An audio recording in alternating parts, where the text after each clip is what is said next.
Welcome to iPhoneography. Let's learn how to get high-quality, professional-grade photos with your phone. Before anything else, turn your phone horizontally. This captures your subject in a widescreen format.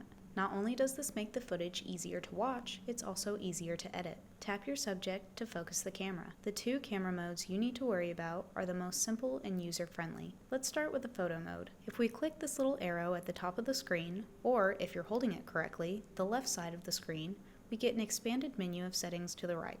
At the top, we have a timer. This allows you to set the camera up and set a timer for either 3 or 10 seconds. Down here, we have the on and off switch for live photos. Last but not least, the flash. Pretty self-explanatory. Turn the flash on and off. There shouldn't be many instances where you actually need the flash. Once you have the settings where you like them, point and shoot. Moving on to the video mode, you can see there are far fewer settings. Click that little arrow again to see the menu. Here, we have only one you really need to worry about, the flash. Everything we talked about previously regarding this setting applies here. A unique feature on the iPhone is quality in frames per second. At the top left of the screen, you will see an HD or 4K next to a 30 or 60. For the highest quality videos, 4K at 60 frames per second is what you need. For all intents and purposes, HD is just fine. Once you have the settings where you like them, point and start recording. Hold the shot for at least 5 seconds. Don't forget, always keep the phone in the horizontal position and tap to focus.